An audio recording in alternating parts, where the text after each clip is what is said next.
Bom dia, galera.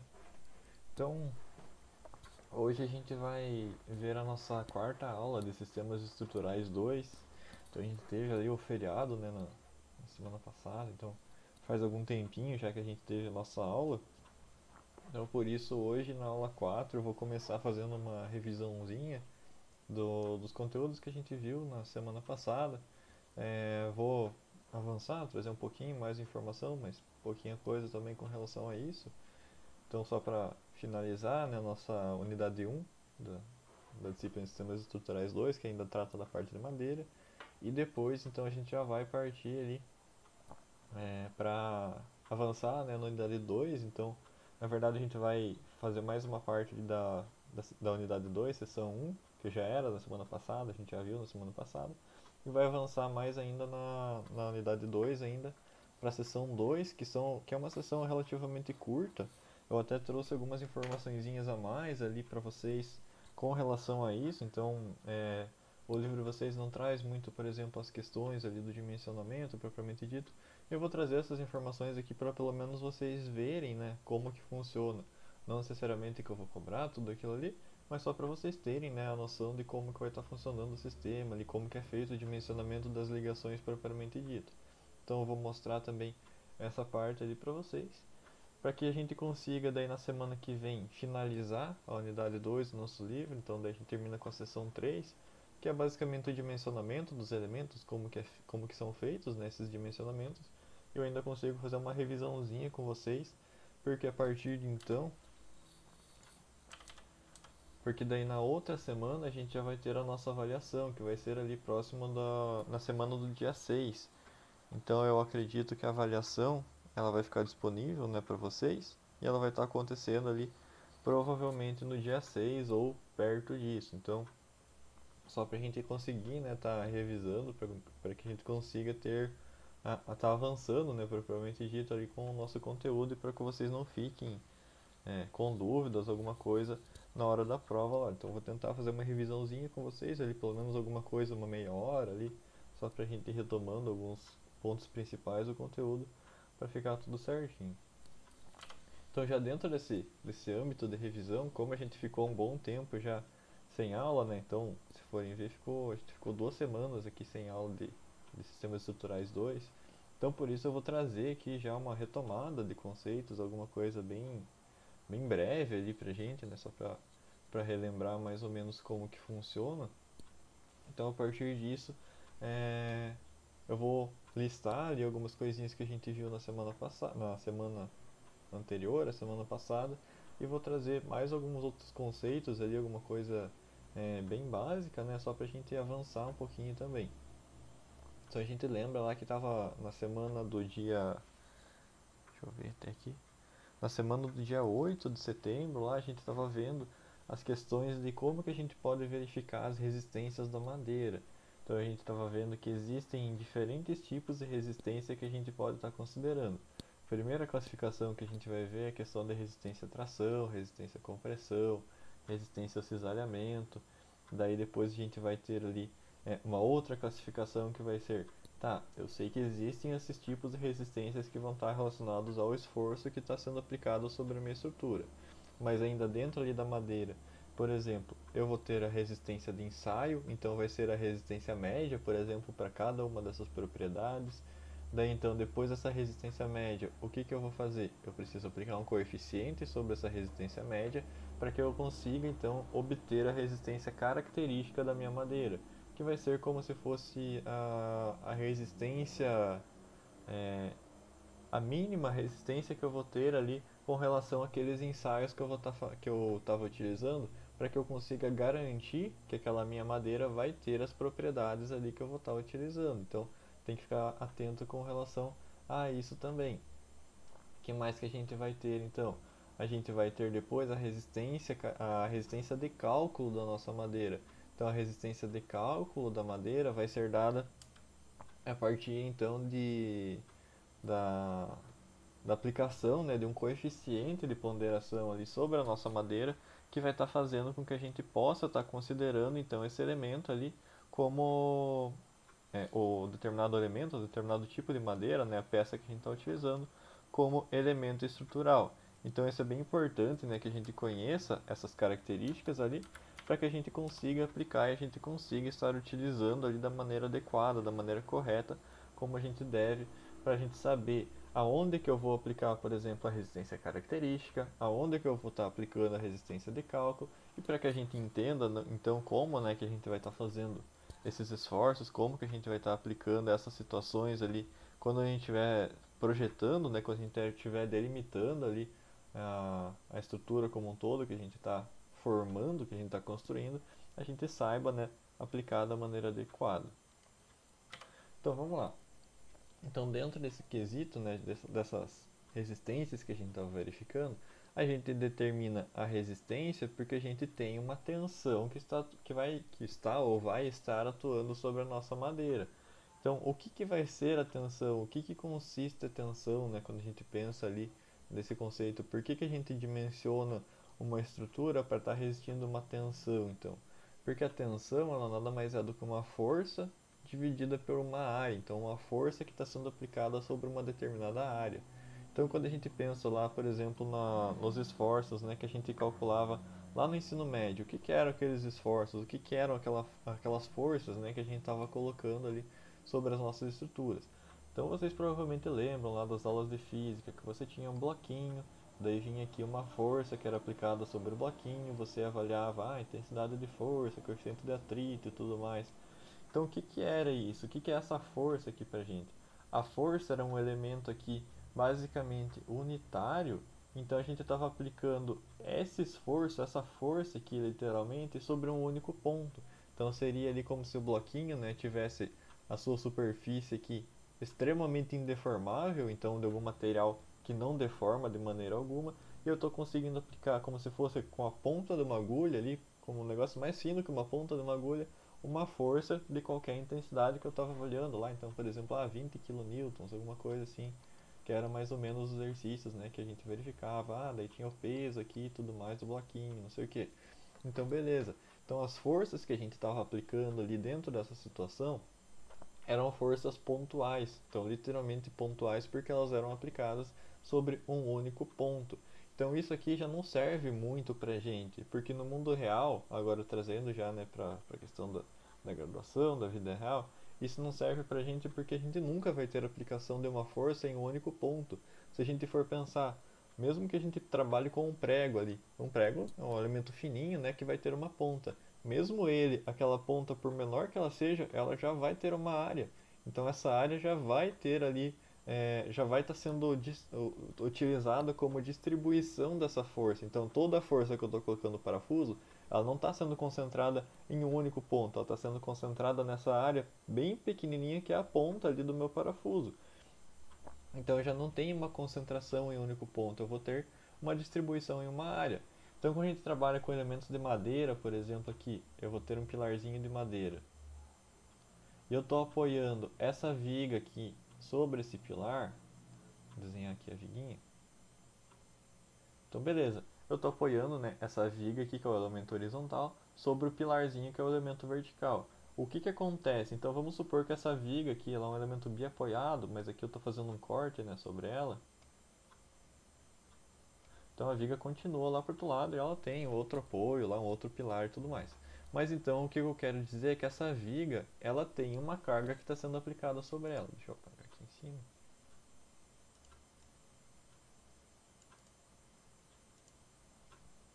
Então essa viga ela tá com uma carguinha aplicada ali em cima dela. Geralmente a gente desenha, né, as cargas como se fossem ali elementos distribuídos. Então vamos lá.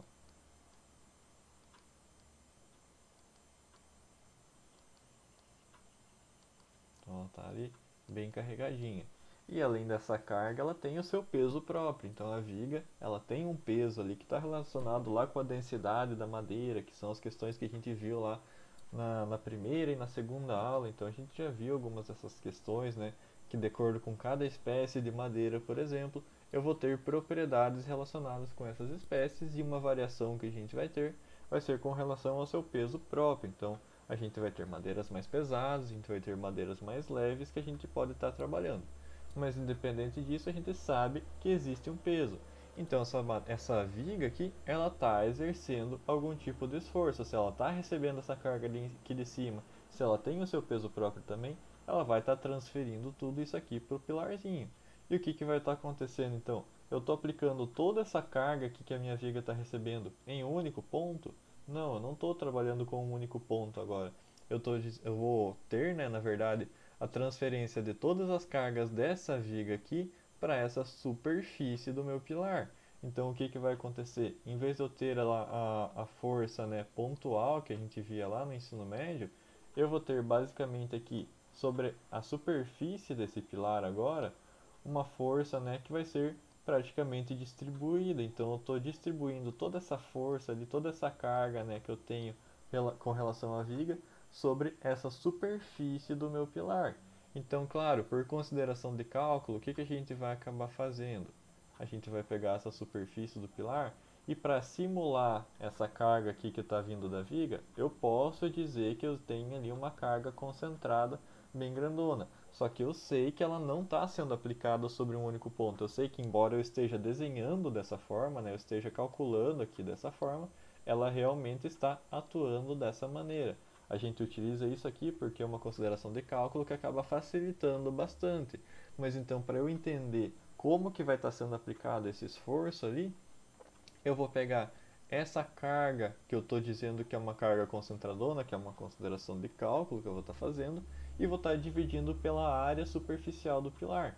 Então esse pilarzinho aqui, né, que está representado ali, que tem essa superfície, obviamente ele é um elemento tridimensional, então ele tem aqui as suas dimensões. Geralmente a gente trabalha com pilares, né, prismáticos, então ele tem ali uma forma, ou vai ser quadrado, ou vai ser retangular, de alguma forma ou de outra, mas ele vai ter essa área superficial aqui que a gente vai estar considerando. Então o que a gente vai ter aqui? Por exemplo, eu vou ter essa carga P, né, que eu estou simulando ali, essa força que eu vou estar aplicando sobre a superfície aqui desse elemento, e essa força que eu vou estar considerando, que eu estou simulando, que seria uma força concentrada, eu vou estar dividindo por essa área superficial, que nada mais é do que essa área aqui que eu estou pintando nessa superfície do pilar. Então a gente vai trabalhar mais ou menos dessa maneira, para simular ali a tensão atuante que vai estar agindo sobre o nosso elemento estrutural, a gente vai simular esses tipos de esforços que vão estar acontecendo. Então é importante que vocês compreendam, né, de onde que vem essas tensões, por exemplo, que ela vem lá de uma força, que essa força vai vir lá das considerações que vocês veem em resistência dos materiais, por exemplo, né, que são todos aqueles esforços, calcular a reação e tudo mais. Então tudo aquilo vai ser convertido agora meio que para a vida real. Então a gente vai trazer essas considerações que a gente fazia lá para os nossos elementos propriamente ditos. Então a gente consegue trabalhar dessa maneira com uma questão um pouco mais eficiente aí, né? Convertendo aqueles esforços para trazer para as nossas resistências. E por que isso é importante? Porque a gente vai comparar então essa tensão que vai estar atuando aqui sobre a madeira, que a gente vai pegar basicamente dividir a força pela área superficial aqui do elemento. Então, por exemplo, se eu tivesse falando que essa força P tivesse 100 kN, que eu faria? Dividiria por essa área, então A vezes B aqui, vamos supor que fosse um pilarzinho com superfície 10 por 10, então seria 100 dividido por 10 vezes 10, e a gente teria lá o esforço sendo aplicado, que seria, por exemplo, de 1 kN por centímetro quadrado. Então, geralmente, a, a relação ali de tensão que vai ter, as unidades que a gente vai ter para tensão atuante, vão ser as mesmas unidades que a gente vai ter para resistência. Então, se a gente tem aqui, por exemplo, unidades como kN por centímetro quadrado, então vocês percebam que é uma força, uma unidade de força dividido por uma unidade de área, a gente pode ter também, por exemplo, a unidade sendo dada em MPa. Mas aí vocês me perguntam, tá, professor, mas MPa não estou vendo ali uma força dividida por área. Porque Pascal já é uma unidade ali que está relacionando, já é uma unidade de tensão. Então ela já tem essa conversão ali, na verdade, né, de força sobre área.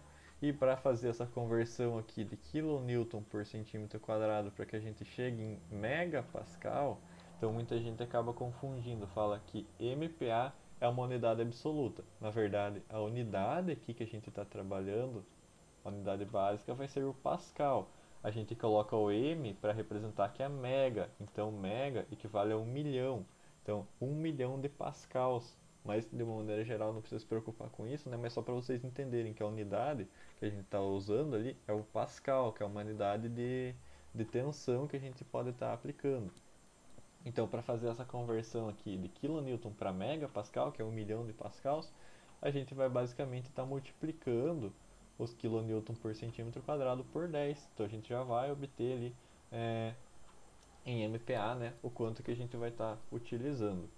Então, dessa maneira aqui, a gente consegue, né, tá utilizando ali as informações da maneira mais correta possível. Então, a gente consegue já as informações básicas ali para a gente estar utilizando, para a gente converter, então, da maneira adequada ali os nossos elementos de utilização, né, as nossas unidades de utilização. Então aqui, para a gente conseguir calcular, para verificar, por exemplo, se um elemento vai estar conseguindo resistir aos esforços que vão estar atuando sobre ele, o que eu preciso fazer? Eu preciso que a tensão que está sendo exercida sobre a minha peça seja menor do que a resistência da madeira. Então isso quer dizer que a resistência da minha madeira, que é o FCD, a resistência à compressão aqui nesse caso, é maior do que a tensão de compressão que está atuando sobre aquele elemento. Então, a partir disso, tenho que a madeira vai estar resistindo àquele esforço. Então, isso vai ser a premissa básica ali que a gente vai estar adotando. Uma outra característica ali que a gente pode estar verificando, né, estar fazendo a utilização, a conversão propriamente dita, vai ser a questão da rigidez da madeira. Então, essa rigidez da madeira que a gente vai ter ali, ela vai estar sendo utilizada, né, no contexto de módulo de elasticidade. Então, essa rigidez, ela basicamente consiste naquela propriedade que a gente já estava vendo um tempo atrás ali, a gente já fez, né, essa verificação, basicamente, mas ela consiste, então, na capacidade ali que o meu material vai ter de estar recebendo algum tipo de tensão, ele vai estar recebendo algum esforço, o quanto que esse material ele vai estar deformando. Então essa variação, essa quantidade de deformação que ele vai estar influenciando na minha rigidez, no meu módulo de elasticidade. Então vamos ver lá. Aqui, né, a gente pode analisar a equação de rigidez da madeira ou módulo de elasticidade, acaba sendo a mesma coisa, que é essa equaçãozinha aqui. Então vamos lá. Se eu estou aplicando uma tensão definida, por exemplo, vamos dizer que eu estou aplicando aqui uma tensão de 10 MPa, só para a gente ter um número, mas só como exemplo mesmo, qualquer valor. Então estou dizendo aqui que eu tenho uma tensão única aqui de 10 MPa. Se eu quiser um módulo de elasticidade maior, o que eu preciso fazer? Eu não posso aumentar o valor de tensão, então o que eu vou fazer? Eu vou diminuir a deformação. Então, de uma maneira geral, quanto menor for a deformação do meu material para uma mesma tensão, maior vai ser o meu módulo de elasticidade. Então, se eu quiser ali um material que seja muito pouco deformável, por exemplo, eu preciso de um material que tenha um módulo de elasticidade maior. Então, vocês como projetistas ali podem estar fazendo essa verificação. Por exemplo, se eu vou trabalhar com o material ali para colocar em uma junta, ou material ali que eu preciso que deforme bastante. O que eu vou buscar? Vou buscar um material com baixa rigidez ou com baixo módulo de elasticidade. Então vocês conseguem ali adaptando, né, as suas necessidades de acordo com o material que vocês vão estar utilizando. Ou também vocês podem, por exemplo, adequar o seu projeto mesmo de acordo com a disponibilidade, né, do material que você vai ter.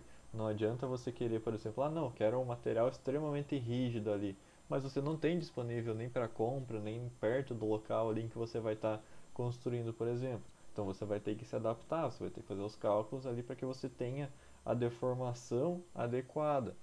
Eu estou falando aqui deformação, né, mas eu nem apresentei a equação. Então aqui a gente vai ter como rigidez ou módulo de elasticidade a equação que vai estar relacionando a tensão que vai estar sendo exercida para o material, que a gente acabou de verificar aqui em cima, dividido pela deformação. Então a deformação é dada pelo epsilon aqui, essa letrinha grega, que vai estar relacionando ali a deformação mesmo, a variação ali de dimensão que vai ter sobre o nosso material, sobre o elemento de teste ali que a gente está testando propriamente dito. Então a deformação aqui vai ser dada dessa maneira para estar constituindo a rigidez aqui ou módulo de elasticidade. E para a gente utilizar então dentro ali do nosso sistema, dentro das peças de madeira, né, propriamente dito, a gente vai ter que obedecer essa equaçãozinha aqui. Então essa equação ela vai estar dizendo para a gente o quê? Vocês lembram lá, né, que a gente viu a questão dos commodities. Eu vou revisar um pouquinho daqui a pouco com vocês ali o que são esses commodities, mas são os coeficientes de modificação que a gente vai ter com relação às a diferentes coisas, né, que a gente vai estar avaliando na madeira, que é a umidade, o tipo de carregamento, a classificação da madeira também.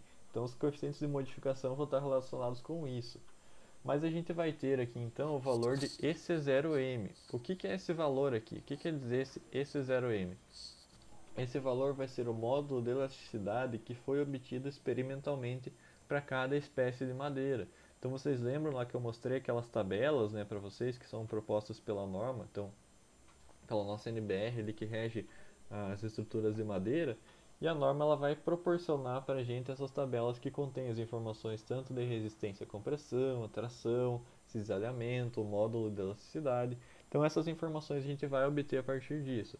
Só que a gente tem que saber que essas informações que a gente vai pegar lá são as informações médias, como se fossem as informações que a gente obtém a partir de ensaios. E como a gente obtém essas informações a partir de ensaios, a gente tem que verificar que a gente vai ter ali, como são informações médias, né? Então a gente vai ter lá, por exemplo, a norma dizendo que isso aqui é 70 para a gente. Só que como um valor médio, a gente tem que considerar que foi obtido também um valor de 60, assim como pode ter sido obtido ali um valor de 80. Então se a gente for pegar lá 60 mais 80 dividido por 2, vai dar no 70. Mas isso não quer dizer que todas as minhas peças têm 70 aqui, gigapascal de resistência, de módulo de elasticidade. Elas podem ter ou 60 ou 80. Só que para a gente que está trabalhando ali, né, com um elemento estrutural propriamente dito, e a gente quer estar a favor da segurança, então a gente quer ali que a nossa estrutura resista, a gente vai ter que considerar o que? A gente vai ter que considerar basicamente que a nossa estrutura vai ter a menor resistência ou menor módulo de elasticidade possível. Por quê? Porque a gente não vai se arriscar e falar, ah não, embora tenha 60, eu quero usar 70 aqui, né? Porque vai que eu consigo otimizar ali uma dimensão, por exemplo. A gente tem que pensar que eu posso pegar uma peça de madeira, por exemplo, que vai ter 60 ali de módulo de elasticidade. Então eu vou ter que considerar a situação mais frágil possível. E como que eu vou estar fazendo isso? Eu vou estar pegando então o meu valor aqui tabelado, né, que vai ser o meu valor médio. Eu falo tabelado, mas pode ser também obtido a partir de ensaio. Se você for lá ensaiar o teu bloco, por exemplo, também pode estar funcionando dessa maneira. E vou estar multiplicando esse valor aqui por 0,7. Então eu já estou utilizando aqui esse menor valor aqui que a gente vai estar obtendo. E depois disso, ainda para encontrar aqui o meu módulo de elasticidade eficiente, então o módulo de cálculo aqui que eu vou estar utilizando propriamente dito, eu vou estar multiplicando ele pelos meus coeficientes de modificação para que eu consiga utilizar ele ali já da maneira mais correta possível.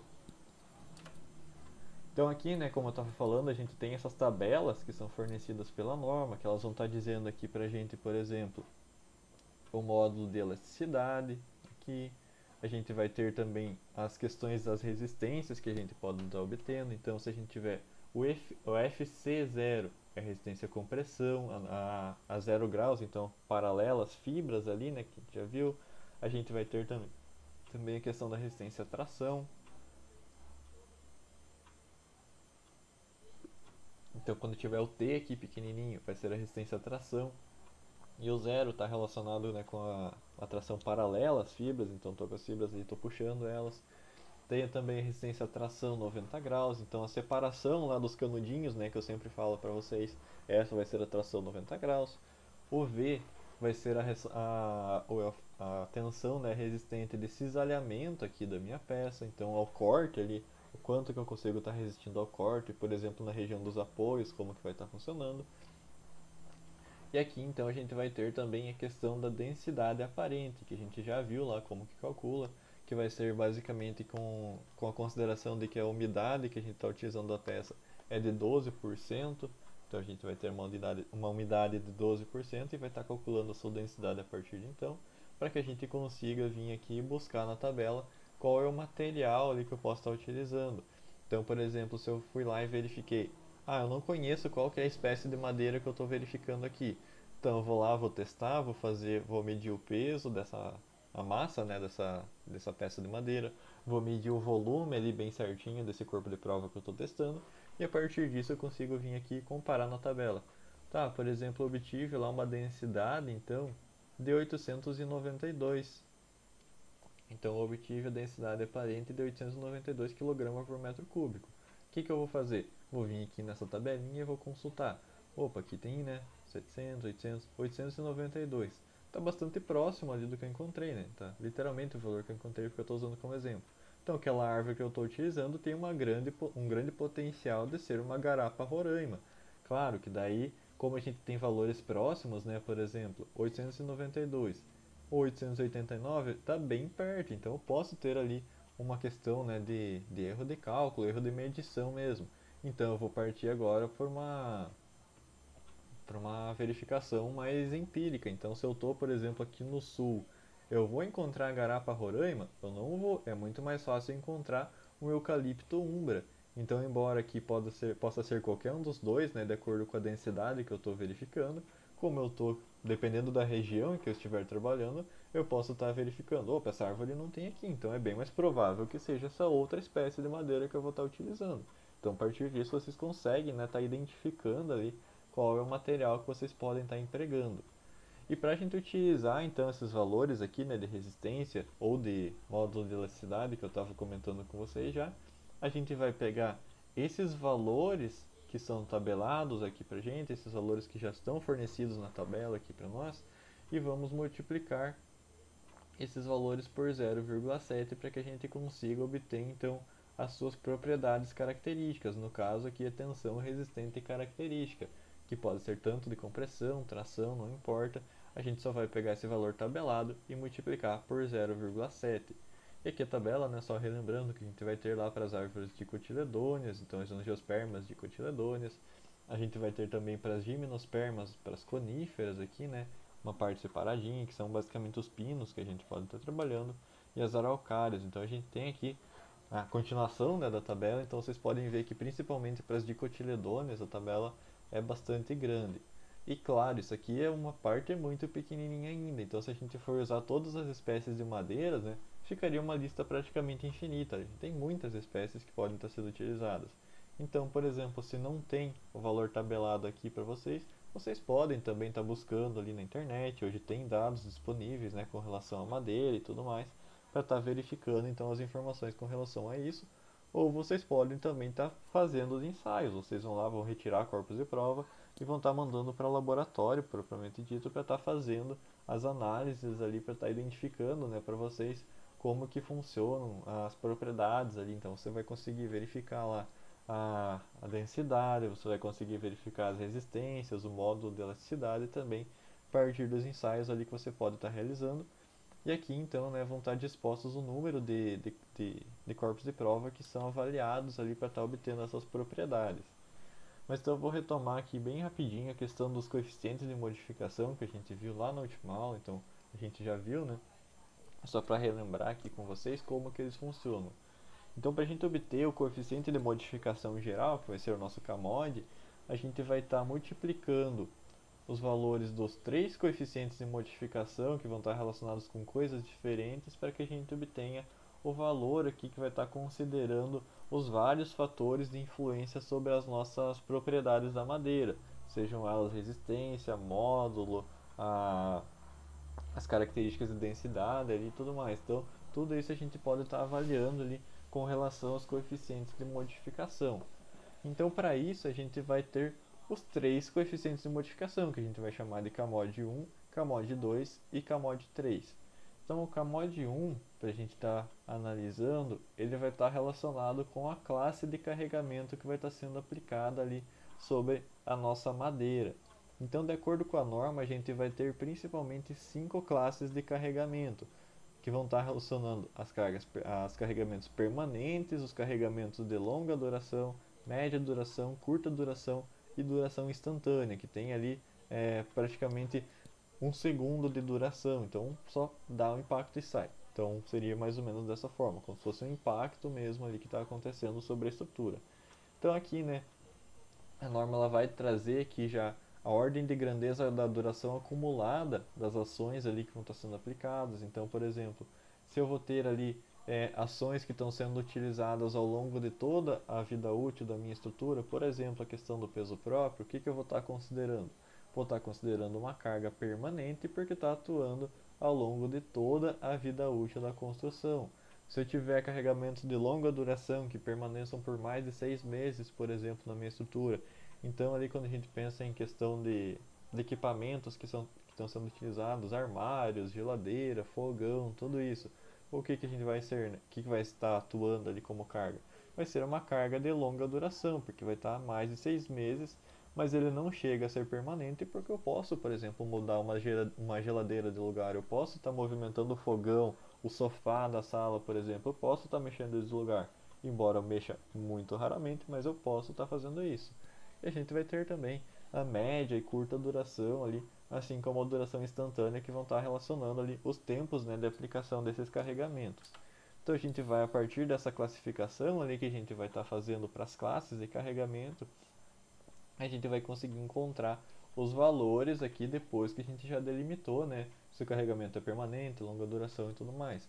Então a gente vai a partir disso para essa outra tabelinha aqui de CAMOD 1 e vai estar verificando. A madeira que eu estou utilizando é recomposta? Então recomposta, né, aquela madeira basicamente que eu vou pegar os farelinhos ali que sobraram para estar reconstruindo a madeira? Não, ela não é. Então qualquer outra situação aqui vai ser essa coluna aqui. Então, se ela for recomposta, eu vou estar utilizando esses valores de acordo com o tipo da classe de carregamento. E se ela não for recomposta, então para qualquer outra situação, madeira serrada, laminada colada ou compensada, eu vou estar utilizando esses valores aqui de CAMOD de acordo com o tipo de carregamento aqui que eu vou ter atuando sobre a minha estrutura. Beleza, agora a gente vai ter ali o CAMOD 2. Esse coeficiente de modificação, o segundo no caso, ele vai estar relacionado com a classe de umidade que a gente vai ter atuando sobre a nossa estrutura. Então, como eu comentei com vocês lá, a gente tem influência, por exemplo, muito grande, né? Tanto da espécie de madeira que a gente vai estar utilizando, que a quantidade de umidade que ela pode absorver, mas a principal fonte de umidade vai ser o próprio ambiente. Então, o local ali em que a gente vai estar utilizando, né, a nossa estrutura. Então, a partir disso, por exemplo, se eu tiver um ambiente, sei lá, com 76% de umidade ambiental, o que isso aqui vai estar dizendo para mim, então? Isso aqui vai estar dizendo que durante o tempo de utilização ali da minha madeira, então depois de um ano ali, tudo mais, a madeira que eu estou utilizando, ela vai estabilizar ali, ela vai equilibrar com uma umidade em torno de 18%. Então, se eu utilizo ali uma madeira com uma umidade qualquer, vamos supor que eu estou utilizando uma madeira seca, e eu deixo ela ali atuando sobre a minha estrutura, resistindo aos esforços da minha estrutura, sei lá, por um ano, 2 anos. O que vai acontecer se eu for testar de novo a umidade dessa madeira? A norma está dizendo para mim que se eu estiver nesse ambiente aqui, eu vou estar encontrando, quando eu for calcular de novo a umidade da madeira, agora uma umidade em torno de 18%, porque vai ser a umidade que vai estar equilibrando ali dentro dessas condições ambientais. Então, por isso que ela vai delimitar ali para a gente 4 classes de umidade para que a gente tenha essa facilitação. Então, se eu sei, por exemplo, que o meu ambiente ele tem uma umidade relativa inferior a 65%, eu já posso estar considerando que a umidade de equilíbrio da madeira vai ser 12% e já posso estar utilizando dessa maneira ali o meu cálculo, né?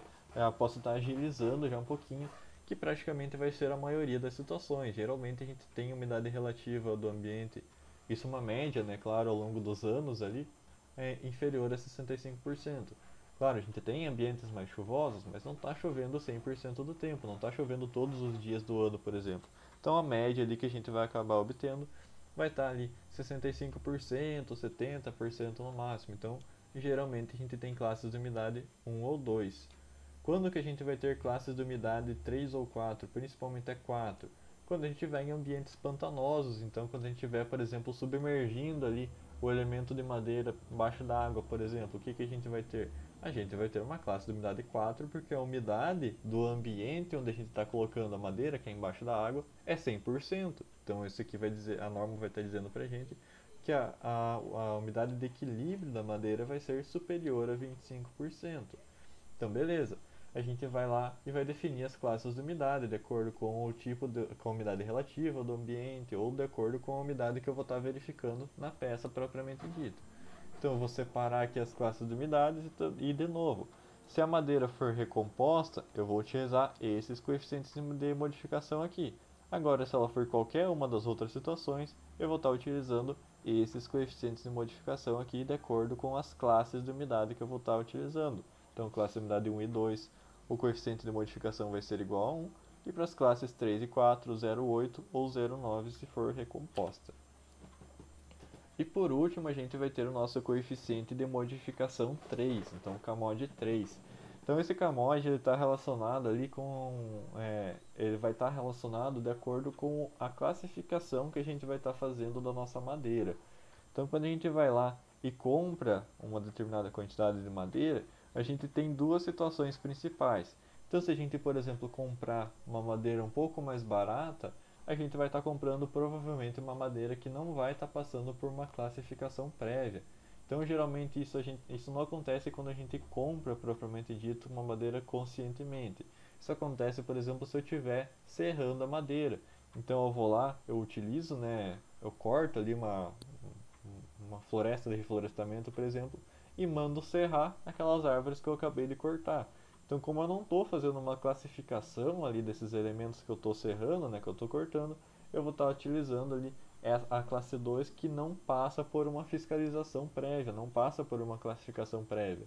Agora, madeiras ali que tem um tratamento mais rigoroso, então é tudo cortado lá bem certinho, né, na serralheria, é feita uma inspeção bem rigorosa ali sobre esses elementos para estar evitando, por exemplo, a presença de nós ou a presença de deformidades ali sobre a madeira que eu vou estar utilizando, eu vou ter uma classe 1 de madeira, então uma classe ali que tem uma maior quantidade ali, uma maior homogeneidade, na verdade, e eu vou ter uma certa garantia das propriedades daquele elemento que eu vou estar utilizando, uma certa garantia de que todas as peças que eu vou estar utilizando estão padronizadas, elas têm pelo menos ali uma certa quantidade de características que vai ser semelhante.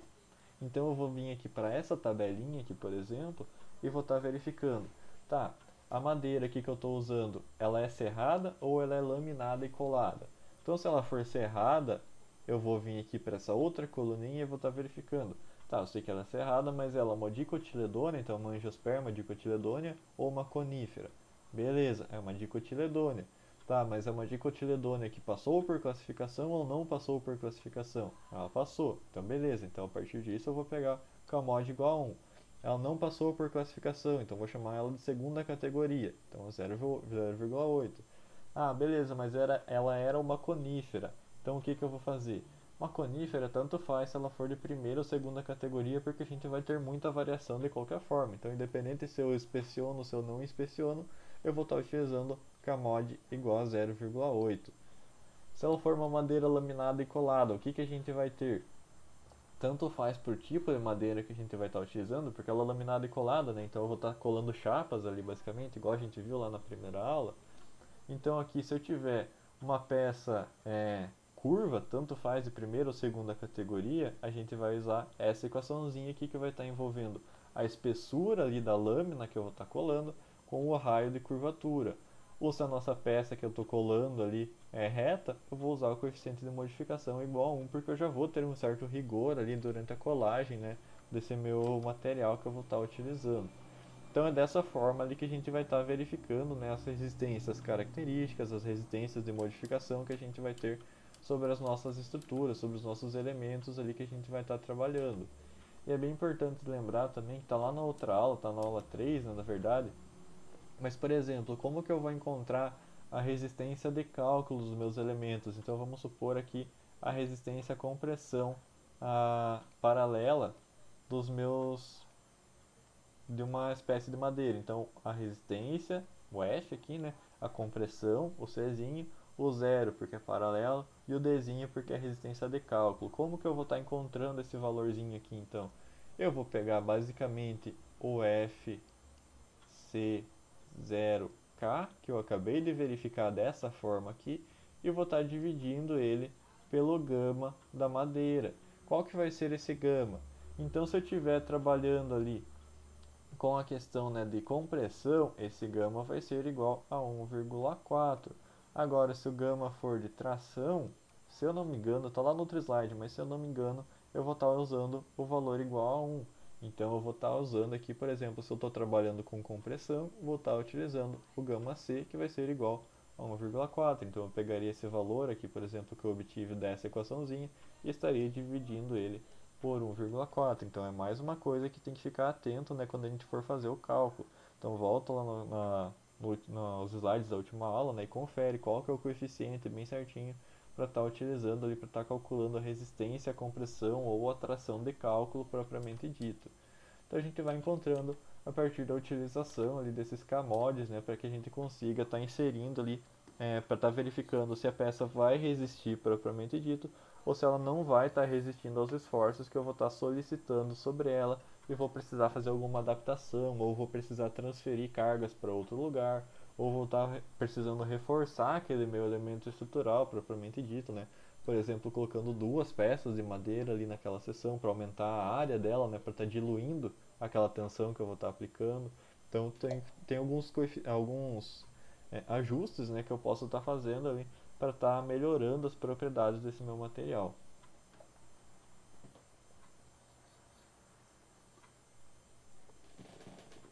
E agora então a gente vai entrar aqui na questão, né, da unidade 2, na seção 2, da questão das ligações das peças de madeira que a gente pode estar verificando. Então vocês vão ver que eu vou trazer algumas informaçõezinhas a mais, né, do que o livro de vocês trouxe ali. Algumas principalmente mais a quesito de curiosidade, então para vocês saberem como que funciona e tudo mais. Mas vocês precisam pelo menos saber quais são os tipos de ligação que a gente pode ter dentro dos elementos, dentro das peças de madeira, né? Para que elas servem, como que elas funcionam e tudo mais. Então, pelo menos isso a gente tem que conversar bem certinho hoje. Então, o primeiro ponto, né, para a gente conhecer as peças de ligação, os tipos de ligação que a gente vai ter dentro das estruturas de madeira, a gente precisa entender o que é uma ligação.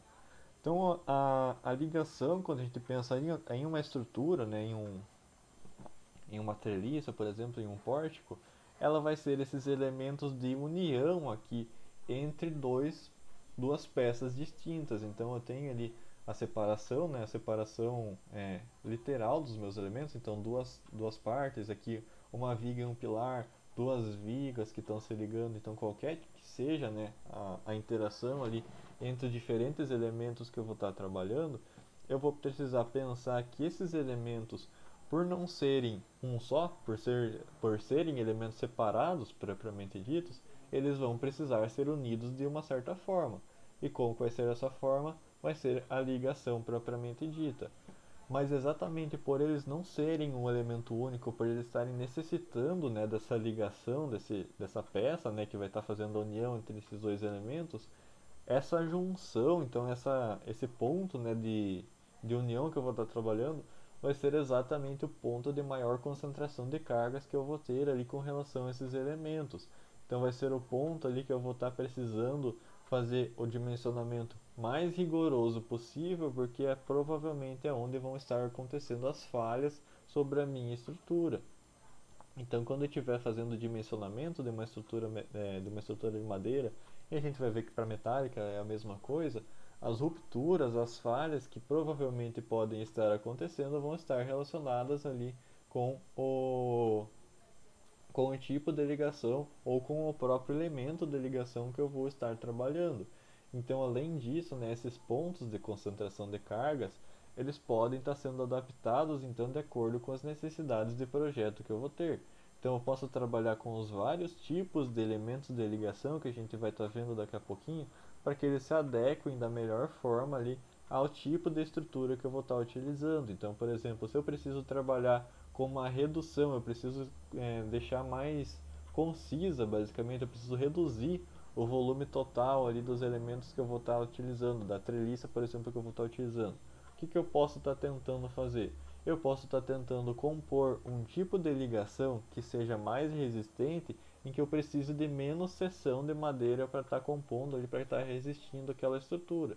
Então eu posso, por exemplo, estar utilizando um tipo de ligação mais rígido, mais eficiente para eu conseguir diminuir, por exemplo, as dimensões totais ali da estrutura que eu vou estar utilizando. Então eu consigo diminuir a área total que ela precisa ali, por exemplo. Mesma coisa eu posso estar fazendo para modificar, por exemplo, para adequar, na verdade, as minhas estruturas de acordo com a forma que eu preciso. Então, por exemplo, se eu preciso unir ali determinados elementos de uma forma mesmo curva ou com uma determinada angulação, por exemplo, né, para estar adequando, por exemplo, o telhado ali da maneira que eu quero, eu posso estar trabalhando com os elementos de ligação para estar fazendo essa união propriamente dita, essa ligação, né, a transferência de esforços ali que vai estar relacionada com essas peças, né, que eu vou estar utilizando. Então eu posso também estar trabalhando dessa maneira ali para tentar adequar da melhor forma possível a disposição, né, dos elementos que eu vou estar trabalhando.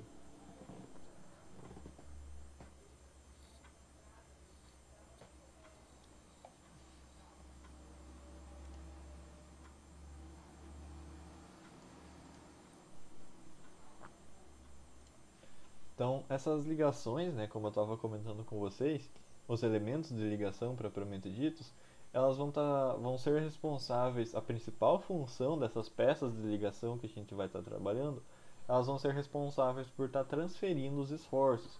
Então é só a gente pensar, por exemplo, se eu tenho, opa, se eu tenho aqui, né, duas vigas que estão sendo ligadas, vou tentar desenhar retinho. Então, se eu tenho uma viga aqui e eu quero que ela esteja ligada com essa outra viga aqui, porque elas estão fazendo parte ali de um vão. Então, vamos supor que eu tenho um vão aqui, sei lá, de 30 metros. Então, é um vão bem grande. Eu preciso aqui, opa, ficou uma perna a mais do M aqui.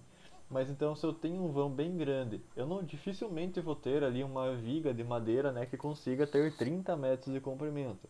Então, eu vou precisar fazer uma união. E eu não quero estar utilizando um pilar no meio dessas vigas ali. Então, o que que eu vou estar fazendo? Eu preciso compor aqui algum tipo de ligação que vá unir essas duas peças aqui que eu vou estar trabalhando de uma maneira em que elas não se deformem. Então eu vou precisar analisar a ligação da maneira mais adequada possível para que eu consiga fazer essa verificação aqui, para que eu consiga fazer a união desses dois elementos para que eles não deformem. Então vamos supor, né, que eu tenho cargas verticais aqui que estão sendo aplicadas.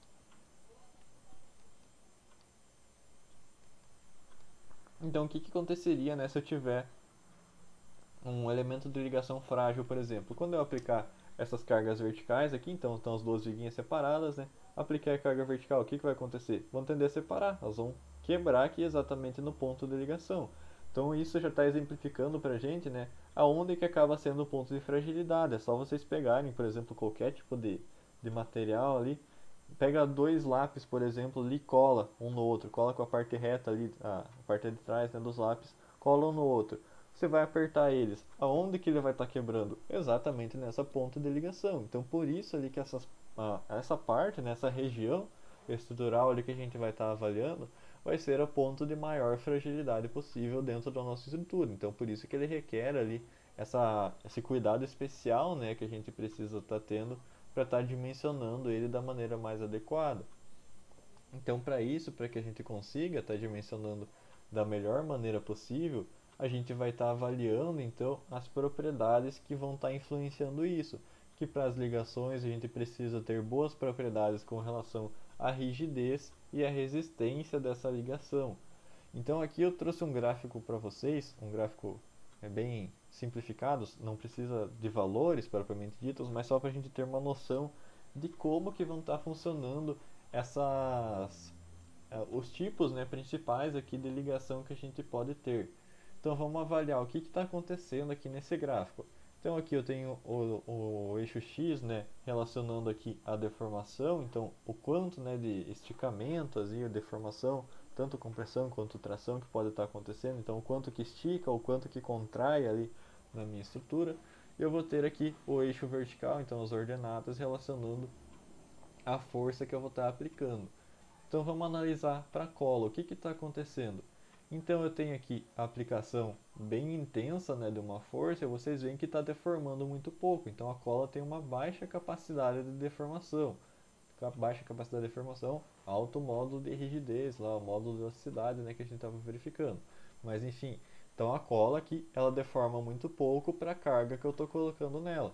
Então vocês veem que eu estou colocando uma quantidade bem considerável aqui de força e ela deformou bem pouquinho e acabou rompendo aqui já, né, de acordo com essa força aqui que eu estava aplicando. Então ela deformou muito pouco com relação à força que eu estava aplicando sobre ela.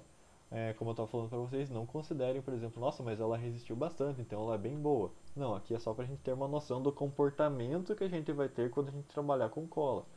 Então aqui vamos verificar, por exemplo, para um prego. O que vai acontecer quando eu estiver trabalhando com um prego? Eu vou estar aplicando ali uma força sobre ele e ele vai começar então a deformar bastante a partir de um certo momento. Então vocês veem que por uma mesma força aqui que eu estou aplicando, olha a quantidade de deformação que está acontecendo com esse prego.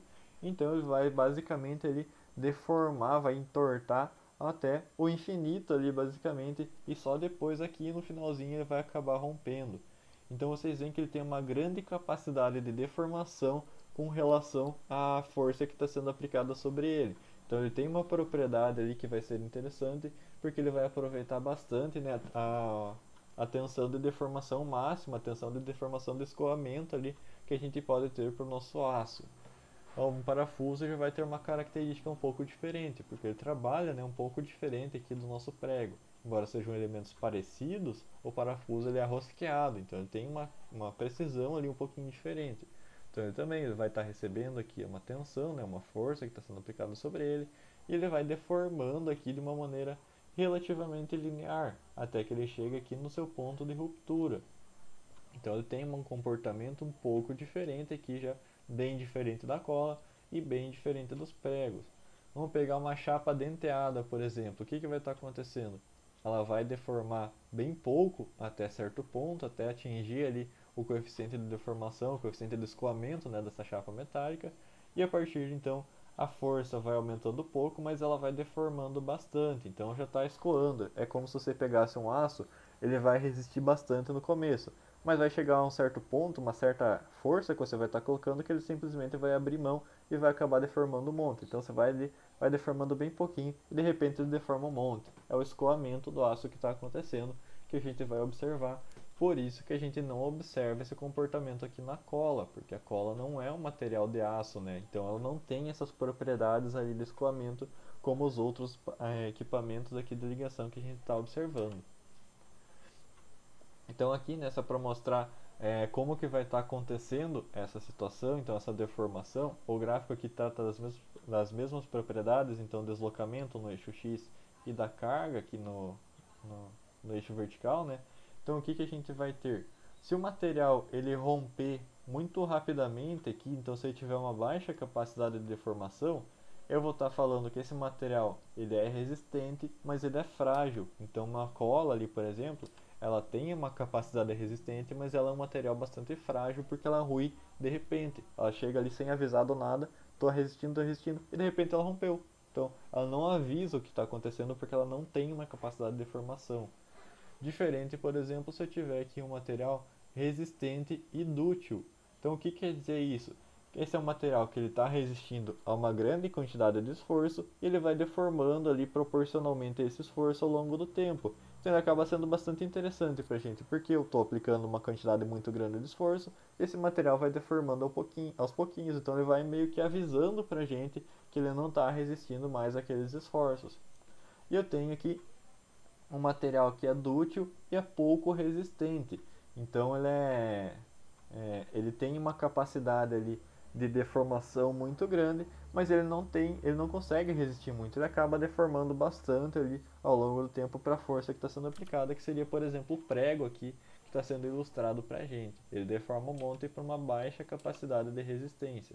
Então a gente vai ter esses diferentes tipos, né, de deformação ali que podem estar acontecendo sobre a nossa estrutura. Que a gente vai estar avaliando então de acordo com a nossa necessidade, o que vai ser mais interessante para a gente estar aplicando ou o que a gente vai ser mais interessante para a gente não estar aplicando no caso. Também é importante, né, a gente conhecer essas duas situações.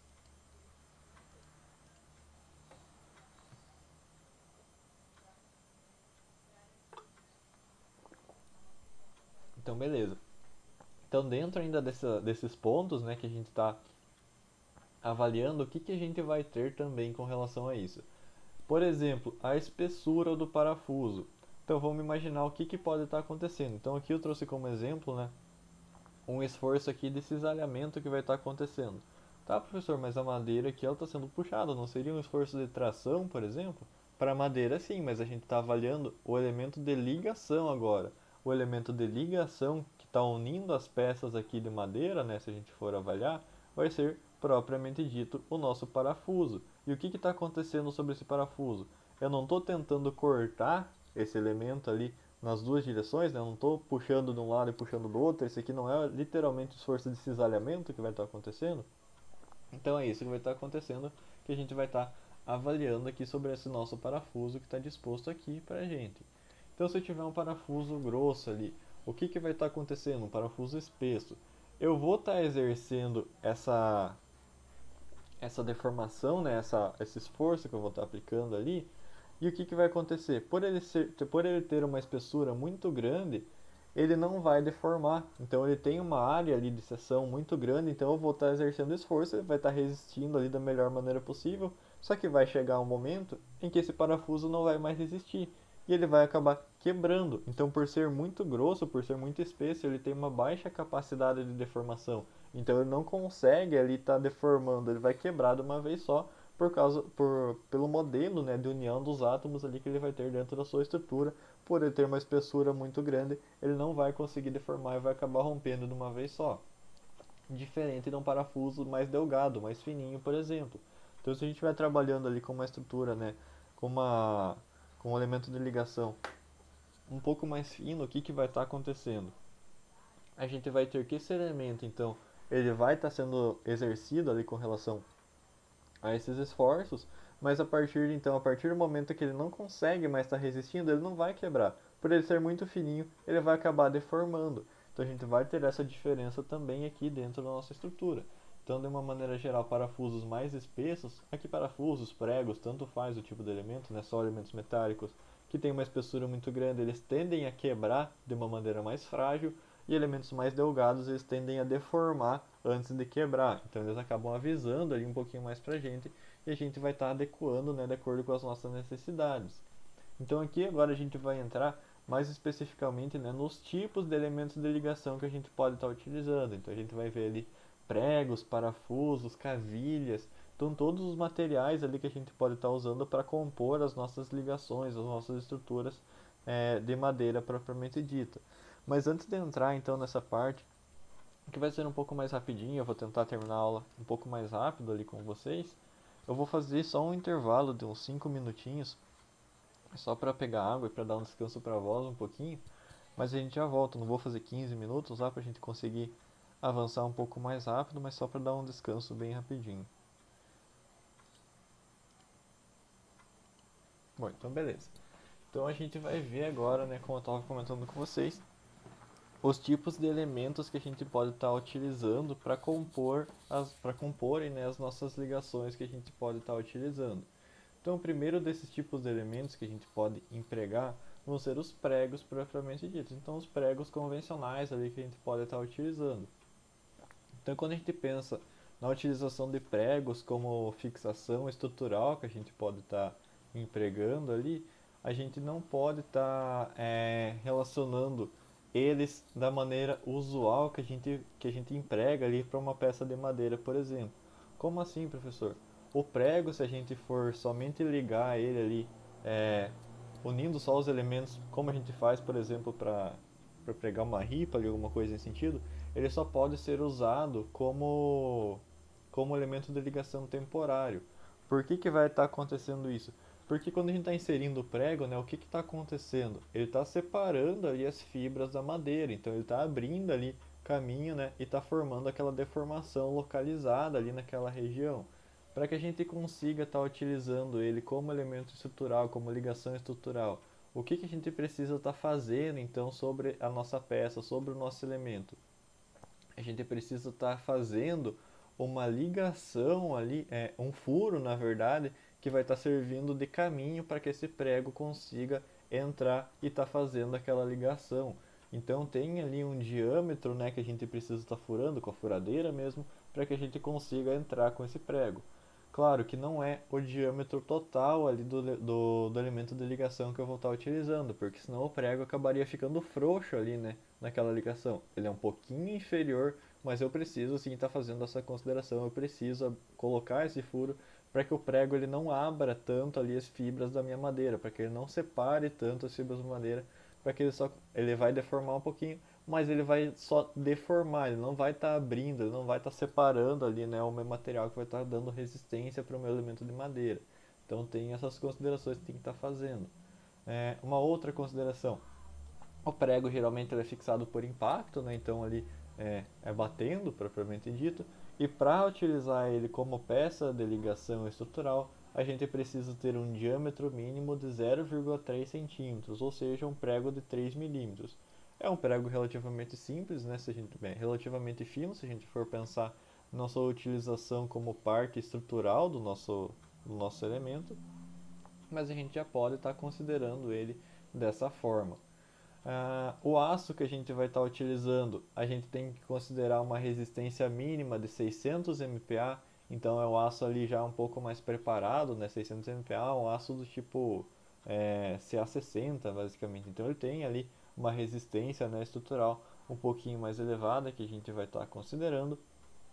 E um ponto que a gente tem que levar em consideração para utilizar os nossos elementos de ligação como pregos, por exemplo, é que a gente precisa ter uma certa rigidez desses elementos para resistir, né, aos impactos que a gente vai estar ocasionando sobre eles, mas a gente não pode ter uma rigidez muito elevada.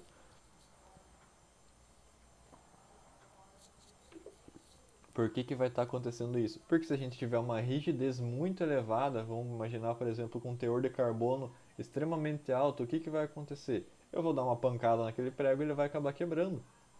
Então isso não é interessante para a gente, não é interessante que ele seja um material frágil. A gente precisa que ele seja rígido, mas até certo ponto. A gente precisa que ele absorva bem essa deformação, né? Principalmente a deformação dos impactos ali que a gente vai estar exercendo sobre ele para que ele não esteja quebrando ao longo da sua colocação.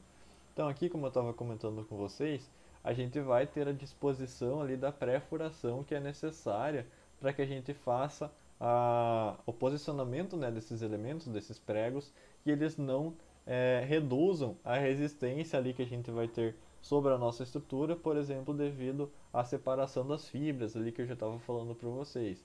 Então a gente vai ter ali diâmetros de pré-furação que a gente pode estar realizando que vão estar sendo separados de acordo com a classe lá da madeira que a gente vai estar utilizando, com o tipo de espécies, né, que a gente vai estar utilizando.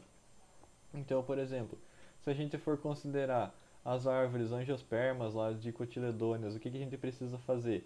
A gente tem que fazer um furo com 98% do diâmetro do prego, desculpa, que eu vou estar utilizando. Então, se o prego lá tem 3 milímetros, por exemplo, eu tenho que fazer um furo com 98% desses 3 milímetros, que vai dar ali 2, alguma coisinha. Então tem que fazer essa consideração também. Mas como que eu vou fazer, por exemplo, ali 2, alguma coisa furo de diâmetro? Aí quem vai estar fazendo o furo que se vira. Essa é a limitação ali, né, que a gente precisa estar fazendo para que não tenha a ruptura das nossas peças de madeira. E vocês podem ver que para coníferas isso é mais rigoroso, né? Então eu tenho aqui 85% do diâmetro nominal porque ela consegue ali estar deformando, né, um pouquinho mais, ela consegue absorver um pouquinho mais essa deformação do que as dicotiledôneas. As dicotiledôneas, por serem árvores geralmente mais rígidas, elas têm uma menor capacidade de deformação, né, que a gente já estava vendo lá, então elas vão acabar necessitando, né, de um furo um pouco maior com relação ao diâmetro nominal ali do prego que a gente vai estar utilizando.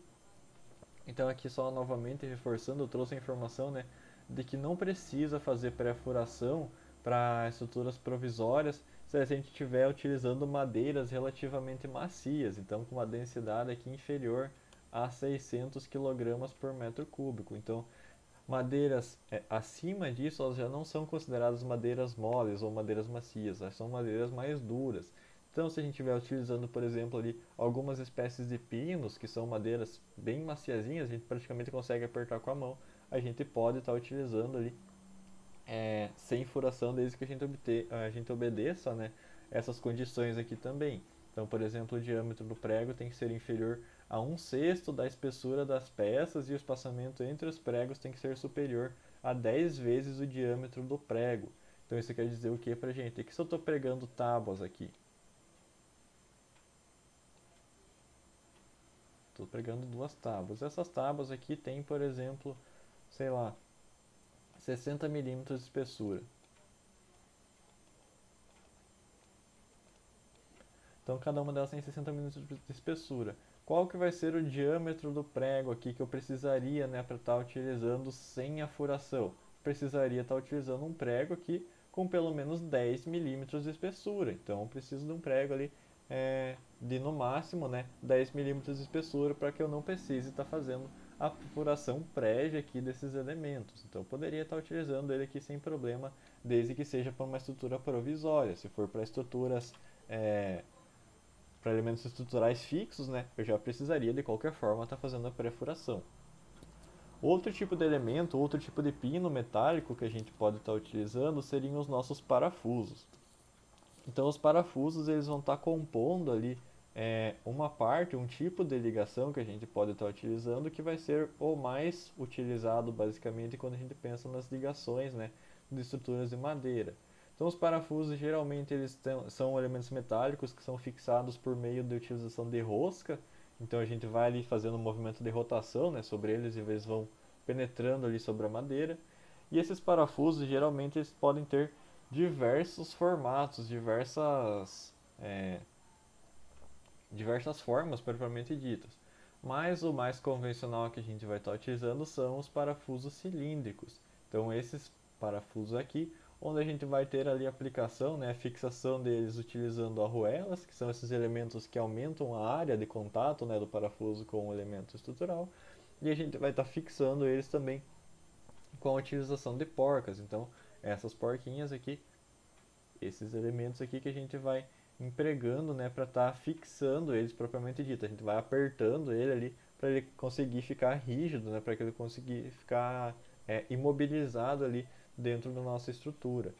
Então, dentro desses conceitos, né, de utilização ali da ligação estrutural, os parafusos eles acabam sendo bem interessantes para a gente, porque a gente tem um rigor, a gente consegue ter um controle bem mais eficiente com relação às suas dimensões, a gente consegue ter um controle bem mais rigoroso com relação ao seu posicionamento ali dentro da peça, né? Vamos comparar, por exemplo, o que eu tenho mais controle? Parafusar um elemento ou estar pregando ali, ou estar martelando um prego, por exemplo? Eu vou ter muito mais controle com o meu parafuso, né? Eu consigo controlar a rotação, eu consigo controlar a posição dele bem mais facilmente do que um parafuso ali que eu estou batendo loucamente com o martelo.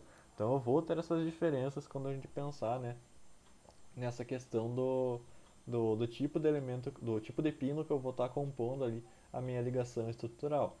E além desses parafusos ali cilíndricos que a gente estava trabalhando, que seriam basicamente esses dois primeiros aqui, a gente vai ter também, por exemplo, os parafusos que podem ser autoatarrachantes. Então esse aqui também pode ser considerado um parafuso autoatarrachante, mas o modelo principal vai ser esse aqui.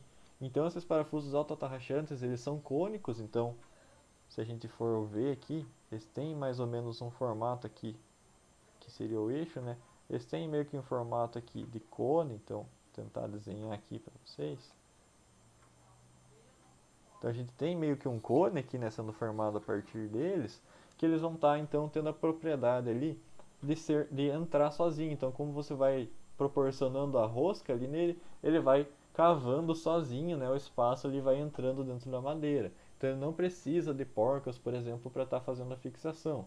Mas em compensação, ele não vai ser muito utilizado ali como elemento estrutural. Então aqui, né, eu já trouxe a informação aqui da 7190, que ela não considera, por exemplo, que os parafusos autoatarrachantes vão ser considerados como elementos estruturais. A gente pode estar utilizando eles ali como auxiliar, por exemplo, para estar fixando apenas uma peça, a gente pode sem problema, só que a gente não vai considerar a resistência dele. A gente vai meio que falar que a resistência que ele vai estar tendo naquela ligação vai ser igual a zero. Então a gente está ignorando ele, embora a gente possa estar fixando alguns elementos para facilitar a nossa vida ali com esses tipos de parafusos. Então aqui também, né, para os parafusos que vão ser pinos também que podem estar sendo utilizados, a gente precisa ter uma resistência mínima para estar compondo eles, que vai ser 240 MPa, que vai ser proposta pela norma. E a gente vai precisar também fazer uma pré-furação da nossa madeira. Então agora é diferente para os pregos, né, a gente precisava fazer um furo um pouquinho menor do que o diâmetro nominal do prego que a gente estava utilizando. Para parafusos é o contrário. Para parafusos eu preciso ter pelo menos, eu preciso ter aqui pelo menos fazer um furo com o diâmetro, somando o diâmetro nominal mais 0,5 milímetros. Então eu preciso ter uma leve folguinha ali com relação à dimensão do parafuso que eu vou estar utilizando para que eu consiga parafusar ele da maneira correta, facilmente, né, sem estar exercendo esforços adicionais ali sobre a minha madeira. Então também tem que fazer essa consideração aqui, lembrando que para utilizar agora como para fins estruturais, o meu parafuso que eu preciso estar utilizando tem que ter pelo menos 10 milímetros de diâmetro, então já é bem maior ali do que os pregos que eu posso estar utilizando. A gente vai ter também as cavilhas, que são elementos de madeira que a gente pode estar utilizando, só que são madeiras não qualquer madeira, são madeiras de classe C60, então são madeiras duras, já com uma resistência bem mais elevada, né? Então 60, pelo menos 60 MPa lá de resistência que a gente vai estar considerando, ou 600 kg, que vão precisar, né, ter uma densidade ali aparente acima de 600 kg por metro cúbico. Então são madeiras já que não podem ser madeiras macias, são madeiras mais duras já, e são elementos que são torneados. Então são aqueles torninhos, provavelmente quem já montou algum tipo de móvel na sua casa já viu, né? Aqueles torninhos são considerados cavilhas. Então aquelas pecinhas de madeira que você vai encaixando nos buraquinhos que vem lá que você vai posicionando, né? São as cavilhas. Então esse tipo de elemento aqui é o que a gente pode estar utilizando. Obviamente, né, com a finalidade estrutural, não vai usar esses torninhos aqui, né, que são bem molinhos, né? A gente vê que consegue apertar ele basicamente com a mão. São madeiras bem mais duras, mas a função estrutural deles é basicamente a mesma. Então a gente vai fazer ali basicamente, né, a furação da peça estrutural que a gente quer estar fazendo a ligação e vai estar colocando esses torninhos, essas cavilhas ali dentro para estar fazendo a fixação propriamente dita. Então geralmente a gente vai estar utilizando para essas estruturas aqui de madeira, nessas cavilhas, diâmetros de 16, 18 ou 20 milímetros. Então ali 2 centímetros, né, é um elemento já um pouquinho mais grosso. Obviamente ainda a gente vai ter uma resistência provavelmente menor, né, do que a do aço, por exemplo, mas ele pode estar sendo utilizado ali também, desde que a gente faça, né, os furos para estar posicionando essas cavilhas com a mesma dimensão, exatamente a mesma dimensão, né, do diâmetro aqui da cavilha que a gente quer estar empregando. Então eu vou fazer o furo exatamente com esse diâmetro aqui, por exemplo. Essas cavilhas, né, esses elementos de ligação, eles são bastante interessantes para a gente estar utilizando, por exemplo, em ambientes onde o uso de metais acabaria se tornando um pouco inviável. Então, como assim?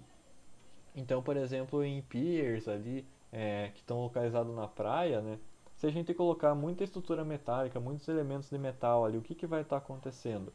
O contato com a água do mar vai estar trazendo ali íons e tudo mais, e com o tempo aqueles íons vão acabar corroendo o metal, por exemplo, o metal dos parafusos ali que estaria fazendo a ligação. Eu posso nessas situações, por exemplo, estar utilizando cavilhas, que são elementos de madeira, que não vão estar sofrendo essa influência de corrosão. Então eles vão estar resistindo ali indefinidamente, claro, desde que eu faça as proteções corretas sobre eles também, né? Mas então é uma solução ali que pode estar sendo utilizada. Mas para esse tipo de ligação, a gente tem algumas considerações que tem que estar sendo feitas.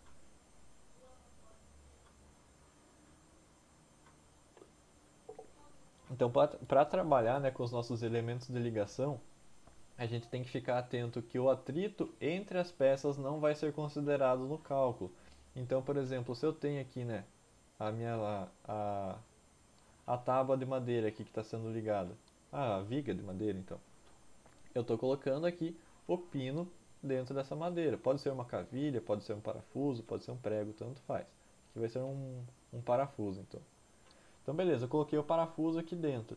O que, que a norma está dizendo? Que eu não posso considerar o atrito entre a superfície da madeira e a superfície do parafuso na parte do cálculo estrutural. Por quê? Porque, embora ele exista, a gente quer estar a favor ali da nossa segurança. E além disso, a gente não pode supor que todos os parafusos que a gente vai estar colocando vão ter a mesma resistência de atrito lateral. A gente precisa estar considerando ali que podem haver deformações e tudo mais, e ele não está com um contato 100%. Por isso que a gente não vai estar considerando esse atrito ali nessas ligações. Outro fator, estribos, braçadeiras, grampos, eles não são considerados também como cálculo, né, no cálculo estrutural, da mesma maneira que a gente tinha lá os parafusos autoatarrachantes, né, que a gente pode estar utilizando para fixar os nossos elementos. Então, por exemplo, uma mão francesa ali, alguma coisa nesse sentido, a gente pode estar usando, né, para manter unidos ali os nossos elementos, para fazer a ligação na posição correta, mas eles não vão estar sendo considerados no cálculo final ali das nossas ligações. A norma 7190 também vai estar proibindo ali ligações com apenas um pino e só pode estar utilizando 2 ou 3 pinos em ligações do tipo em elementos, né, estruturas do tipo isoestáticas. Então, quando a gente tem lá ligações biapoiadas, basicamente a gente pode estar utilizando ali 2 ou 3 parafusos para estar compondo a ligação dos nossos elementos. Se a gente quiser uma estrutura já hiperestática, a gente vai precisar de pelo menos 4 pinos para que a gente tenha ali uma ligação considerada rígida. Por que isso? Porque vamos pensar então, se eu estivesse ligando aqui 2 peças, então vou sobrepor aqui as peças. Então, uma peça em cima da outra. Eu vou ligar com um parafuso só aqui. O que, que vai acontecer? Essas peças vão acabar rodando, o parafuso não consegue segurar elas com relação a esse movimento de rotação, então elas conseguem estar girando. Já se eu tiver 2 ou 3 parafusos, isso aqui já fica bem mais difícil, né? Então eu não consigo já estar fazendo essa movimentação, esse giro. E se eu tiver 4, eu já vou ter uma peça considerada rígida, porque eu vou ter resistências ali sendo aplicadas em todas as direções e também com relação ao momento. Então eu vou estar resistindo já de uma maneira bem mais eficiente. Por isso que a norma vai estar considerando isso para a gente. Um outro tipo de elemento de ligação que eu posso estar utilizando são os entalhes ou os tarugos. Então a gente vai trabalhar aqui primeiro com a questão do tipo dos tarugos, né? Então nessas ligações do tipo de tarugo que a gente pode estar utilizando, a gente vai basicamente, né, fazer o entalhe dentro da nossa madeira. Então a gente vai estar trabalhando com a ligação entalhada. Então, por exemplo, o que quer dizer isso? Eu vou cavar, né, um pouquinho a madeira e vou estar cortando a outra peça de madeira que eu quero estar ligando de uma maneira que ela vai encaixar aqui nesse entalhe que eu fiz, nesse corte aqui que eu estava fazendo. Então eu vou trabalhando ali com encaixes para que eu tenha o posicionamento correto e a transferência correta ali desses esforços que eu vou estar trabalhando. Mas quais que seriam esses esforços? Quando a gente trabalha com entalhes, o principal esforço que a gente vai trabalhar é compressão. Mas a gente também pode estar resistindo e transferindo esforços de cisalhamento, mas a gente nunca vai trabalhar com entalhes apenas trabalhando com a transferência de esforços de tração. Por que, que a gente não pode transferir um esforço de tração numa ligação do tipo entalhe? Porque o entalhe ele não tem um prego, ele não tem um parafuso aqui, por exemplo. Então, se eu estiver tracionando, né, se eu estiver tentando puxar esses elementos, o que, que vai acontecer? Eles simplesmente vão separar, não tenho nada ligando eles ali. Então, por isso que eu só posso estar resistindo a esforços de compressão ou de cisalhamento aqui quando eu trabalho com ligações do tipo entalhe. Então, não posso estar tracionando esses elementos, porque senão eu vou simplesmente estar separando eles ali. Então, na verdade, eu posso estar inserindo aqui, né, elementos cavilhas, pregos, alguma coisa nesse sentido, para estar resistindo? Eu posso, mas eles não vão ser considerados como elementos de resistências, não vão estar sendo considerados como elementos de ligação. Eu coloquei até aqui, né, na frase que eles são usados apenas para manter os elementos na posição correta. Então, embora, se eu tiver uma cavilha ali, ela vai estar resistindo à tração, mas eu não dimensionei dessa forma. Eu estou dimensionando, quando eu utilizo entalhes, para ele estar resistindo a um esforço de compressão apenas. A cavilha, o prego, só está ali para estar mantendo, né, essa peça no local, para que ela não deslize, por exemplo, e não consiga mais estar resistindo. E os tarugos, eles são basicamente elementos que eu vou estar colocando aqui, por exemplo, nessa superfície, para que eu evite o esmagamento, para que eu evite então que esse esforço, né, que eu esteja colocando, ele vá deformar excessivamente a minha madeira. Então eu posso colocar aqui ou pecinhas de madeira mesmo, ou pecinhas metálicas na frente, né, onde eu vou estar aplicando aqui o esforço, para que eu não tenha deformações diferenciais ali da madeira. Então eu vou conseguir estar transmitindo da maneira mais eficiente possível os esforços aí que eu vou estar aplicando. Eu vou ter também anéis que podem estar sendo aplicados ali para estar fazendo a ligação. Então, como que funcionam os anéis, né, para estar fazendo a ligação numa madeira? Então, eu vou fixar esse elemento aqui em uma das peças. Geralmente a fixação vai acontecer ali com a utilização de parafusos mesmo. Então, eu vou colocar um parafuso e vou fazer essa ligação ali. Vou colocar isso nas duas peças que eu vou estar utilizando, ou em apenas uma das peças, tanto faz o tipo de maneira que eu vou estar utilizando, desde que eu considere, né, esse tipo de ligação. E vou estar posicionando então o outro elemento ali na superfície. Então eu tenho aqui, por exemplo, o anel, né, que é esse anelzinho dentado que eu vou ter ali, e vou estar fixando ele, enroscando ele com outro elemento de madeira. Ao eu fazer esse enroscamento, esse giro aqui, basicamente, né, eu vou conseguir ter uma fixação ali entre esses meus elementos. Obviamente não é o tipo ali de ligação, né, mais eficiente que eu vou ter se eu estiver trabalhando aqui só com a madeira limpa aqui do outro lado, mas ele pode estar sendo utilizado. Eu vou ter uma ligação considerada bastante rígida quando eu estiver trabalhando, por exemplo, eu vou posicionar um anel dentado nesse lado e um anel dentado nesse outro lado. Então, quando eu fixar, vou encostar os dois, vou girar ali, eles vão permanecer bastante fixos, vai ser um tipo de ligação bem eficiente, porque eu vou ter um parafuso posicionado aqui no meio, então ele vai estar fazendo a ligação até lá no meio, né, do meu elemento. Então vai ser bem interessante se a gente for utilizar dentro desse conceito. Então a gente tem aqui tanto esses anéis dentados, a gente vai ter aqui também anéis que se encaixam, então o anel vai encaixar dentro um do outro ali, que pode estar sendo utilizado também da mesma maneira. Então acaba sendo bem interessante a utilização dos anéis. Um outro tipo de ligação que a gente pode estar utilizando vão ser as chapas metálicas. Então a gente pode estar utilizando ali as chapas para estar unindo vários tipos de elementos dentro da nossa composição, viga-viga, viga-pilar.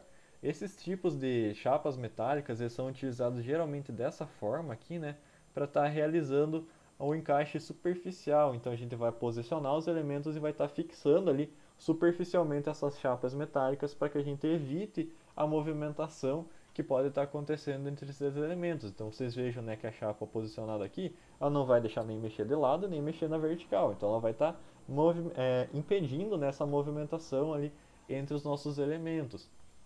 Também é utilizada aqui como elemento de ligação horizontal, né? Por exemplo, se eu quiser aumentar ali, se eu precisar de um elemento um pouco maior, se eu precisar de um comprimento maior da minha estrutura de madeira. Também vai ser ideal nessa situação, porque eu consigo ali, com uma área superficial grande, ter uma grande região, né, de transferência de esforços. Então vai ser bem eficiente para mim estar utilizando dessa maneira. Então, quando a gente pensa, né, no como que vai estar sendo feita essa transmissão de esforços com a utilização desses materiais, a gente consegue estar utilizando, estar trabalhando, né, com esses materiais de maneira que eles resistam tanto à tração, quanto à flexão, quanto ao cisalhamento. Então, embora eu tenha aqui, né, um esforço vertical sendo aplicado aqui em cima dessa viga, por exemplo, que vai estar gerando para mim ali um esforço de flexão pura, simples, né, então vou estar tentando separar ali a minha peça de madeira, essas chapas metálicas vão ser bem eficientes para estar resistindo a esse tipo de esforço e eu posso estar aplicando ali de uma maneira bem eficiente. Posso também estar trabalhando com a questão de colagem. Então a colagem ali basicamente eu vou estar posicionando, né, um material sobre o outro que vai ter ali algum tipo de adesivo posicionado sobre a sua superfície. Então são elementos colantes ali que vão estar sendo aplicados e eu posso estar utilizando esses materiais principalmente ali para estar compondo, né, as minhas peças de madeira laminada. Então eu não consigo estar realizando esse tipo de colagem em obra. Por quê? Porque eu não tenho ali o controle tecnológico suficiente para estar conseguindo manter as condições de temperatura, umidade e todas as considerações de dimensões ali exatamente como devem ser. Por isso que a colagem basicamente só pode ser feita quando a gente pensa em ambientes industriais, onde eu tenho controles ali que são feitos, né, com relação a todos esses aspectos, principalmente a questão da pressão, da umidade e da temperatura que tem que ser posicionadas ali sobre as peças para que elas mantenham uma ligação mais coesa possível. E depois vai ter também o tempo de secagem e tudo mais ali que tem que ser respeitado também para estar compondo essas ligações que a gente vai ter dos nossos aparelhos, né, dos nossos aparelhos estruturais. Então aqui eu vou passar só uma parte de dimensionamento bem rapidinha para vocês, mas no quesito de estar mostrando para vocês o que a gente precisa estar considerando, né? O livro de vocês não trouxe essa parte, mas eu vou mostrar para vocês o que vocês precisam conhecer com relação a esses elementos e tudo mais, para que a gente consiga, né, depois estar entendendo como que é feito o dimensionamento dos nossos elementos propriamente ditos. Então vamos lá.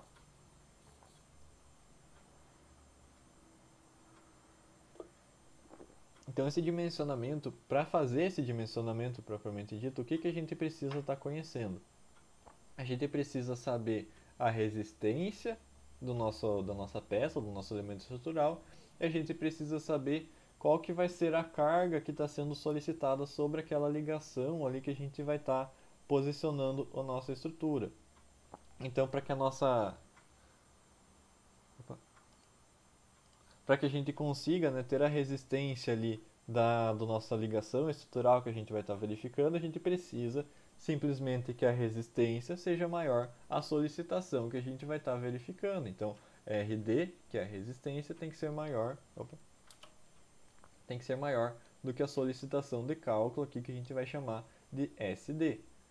E tudo isso a gente vai estar dimensionando dentro do nosso estado limite último, que vai ser aquele estado limite lá que vai estar relacionado com a ruptura dos nossos elementos. Então, com a separação ali, o colapso propriamente dito, né, da nossa estrutura como um todo. Então, o evento, né, catastrófico ali que pode estar acontecendo.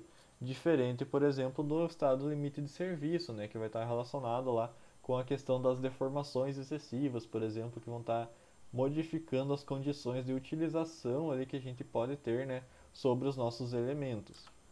Então, dentro disso,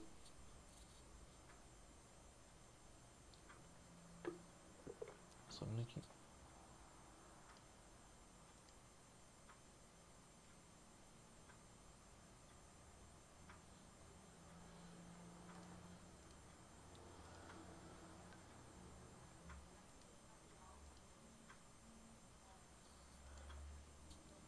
Então, dentro disso, né, a gente vai ter ali os tipos de rompimento que podem estar acontecendo dentro da nossa estrutura. Quando, por exemplo, eu tiver uma solicitação maior do que a resistência que eu vou ter com relação àquela ligação. E esses tipos de ruptura podem ser principalmente três. Então, a gente vai ter a ruptura do pino metálico por flexão. Então, o pino aqui, propriamente dito, não está mais resistindo, então ele vai ou deformar excessivamente ou vai acabar fraturando propriamente dito, se ele for um pino muito, muito espesso, né, como a gente já estava vendo. Então ele vai estar ali o pino que não resistiu. A gente pode ter o tipo de ruptura por esmagamento da madeira pelo pino. Então a madeira aqui, na verdade, tem uma resistência inferior ao que ela deveria ter e o pino consegue empurrar ela para o ladinho. Então ele está literalmente esmagando ali um pedacinho da madeira e essa madeira não está mais resistindo. Então vai ter esse tipo de deformação, esse tipo de ruptura por esmagamento da madeira. A gente pode ter também o último tipo que vai ser o cisalhamento da madeira. Então, parecido com o esmagamento, mas o cisalhamento ele não vai ter o acúmulo aqui, né, de madeira nessa regiãozinha. Ele vai ter literalmente a separação da madeira. Então, eu estou fazendo um corte basicamente com os pinos ali quando eu estiver exercendo esse esforço, quando eu estiver aplicando esse esforço sobre a minha estrutura. Então, eu estou promovendo essa separação ali dos elementos. E para calcular, então, aqui a maneira, né, que a gente vai verificar, então você vai estar resistindo a esses tipos de esforços, a gente vai trabalhar ali também com a resistência à compressão, né, da nossa madeira, e a gente vai verificar então que a norma, a 7190, ela vai permitir que a gente considere que a resistência ao embutimento da nossa madeira, ela pode ser considerada igual à resistência à compressão da nossa madeira. Então a norma permite que a gente faça essa consideração caso a gente não consiga fazer os cálculos, os ensaios necessários lá para estar verificando, né, a resistência ao embutimento paralelo às fibras da nossa madeira. Então a norma vai facilitar a nossa vida e ela vai permitir que, para verificar essas situações aqui, né, de penetração do pino ali na madeira, quando estiver sendo solicitado um esforço, a gente possa estar utilizando a resistência à compressão das nossas peças. Então isso aqui vai ser a situação quando a gente tiver, né, o embutimento paralelo, e quando a gente tiver o embutimento normal, então ali quando a gente tiver lateralmente, né, os canudinhos tentando esmagar ali a nossa peça, a gente vai estar pensando nessa equaçãozinha aqui. Então a resistência ao embutimento normal, as fibras da madeira vai ser igual a 25%, então 0,25 vezes essa resistência ao embutimento paralelo aqui das fibras da madeira, vezes esse alfa aqui que vai estar relacionando o diâmetro do pino que eu vou estar utilizando ali para estar fazendo essa ligação. Então aqui, né, estão os diâmetros comerciais de pinos que a gente pode estar utilizando, então os parafusos aí propriamente ditos, que a gente pode estar considerando aqui, né, para estar utilizando os coeficientes e estar empregando aqui na fórmula de resistência ao embutimento normal das fibras de madeira. E também aqui a gente vai ter a questão, né, da resistência dos pinos metálicos que a gente pode estar utilizando. Então essa resistência dos pinos metálicos ela vai estar correspondendo à seçãozinha de corte aqui que eu falei para vocês. Então de uma maneira geral, os pinos que a gente for estar utilizando, eles vão estar sujeitos aqui a um esforço de cisalhamento que vai estar acontecendo. Então esse esforço de corte literal que vai estar acontecendo sobre eles.